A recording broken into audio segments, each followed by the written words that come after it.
Kata ulama, orang yang meninggal dunia itu Bu, yang ditungguin cuma 3. Pertama yang ditungguin adalah kapan datangnya hari kiamat. Itu yang ditungguin sama yang udah meninggal dunia. Kalau orang yang meninggal dunia orang soleh, ahli ibadah, sekalipun wafatnya udah puluhan tahun, ratusan tahun, tapi ketika dia di dalam kubur rasanya kayak cepet banget, nggak terasa. Kenapa? Karena Allah berikan hadiah kuburnya menjadi taman-taman surga.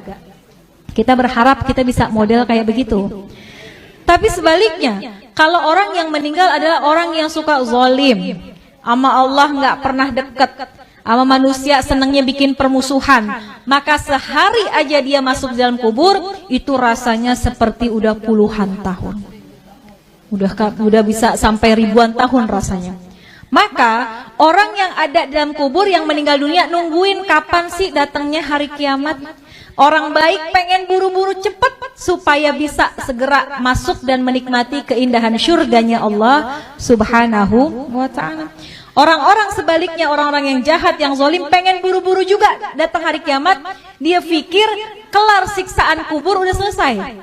Padahal masih banyak siksaan yang lebih besar, yaitu ketika datangnya hari kiamat. Maka pertama orang yang meninggal nungguin kapan datangnya hari kiamat. Yang kedua, orang yang sudah meninggal kata ulama yang ditungguin kiriman doa dari yang masih hidup. Makanya kalau peringatan haul kayak gini Bu, yang paling girang adalah orang yang dihaulin. Itu dalam kitab Ruh digambarkan, orang yang dikirimin hadiah, ya, Fatihah aja, bahkan sekedar doa dari orang yang masih hidup kepada orang yang sudah meninggal dunia, di dalam kubur hatinya girang luar biasa, bahagia luar biasa, sampai penghuni kubur samping-sampingnya pada ngeliatin Bu. Kayak orang lagi di pesantren, ditengokin sama orang tuanya dibawain makanan, kan teman-temannya pada ngeliatin tuh ya.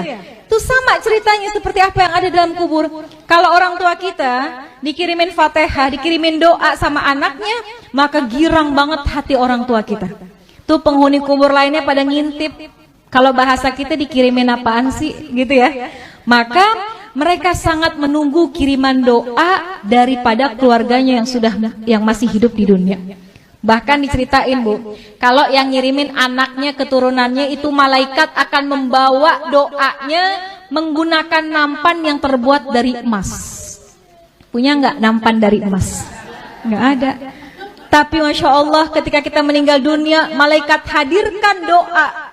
Bisa jadi doa itu berupa ampunan, bisa jadi doa itu adalah rahmat yang dikirimkan oleh anak kita yang masih hidup di dunia. Maka yang ditunggu-tunggu itu doa. Makanya Bu, kenapa kita penting banget punya anak yang ngerti agama, supaya ketika kita meninggal dunia, Fatihah nggak lepas dari lisannya. Yasin yang dibaca dikirimkan pahalanya buat kita. Kalau anak Bu ke orang tua, kalau kata guru saya, anak ke orang tua sekalipun gak dia niatin khusus buat orang tua saya, sekalipun gak disebut, pahalanya terus dialirkan oleh Allah kepada orang tua kita yang sudah meninggal dunia. Apalagi kalau diniatkan secara khusus. Besok nih bentar lagi mau kurban ya Bu, kita boleh sedekah, pahalanya buat orang tua kita, tapi nama kurbannya adalah kita.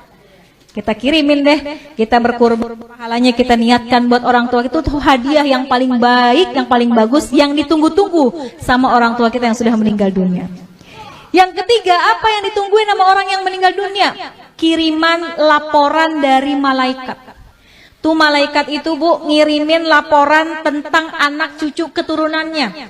Kalau anak-anaknya pada soleh, soleha, pada ahli ibadah, orang tua kita girang di dalam kuburnya. Ya Allah, girang hatinya.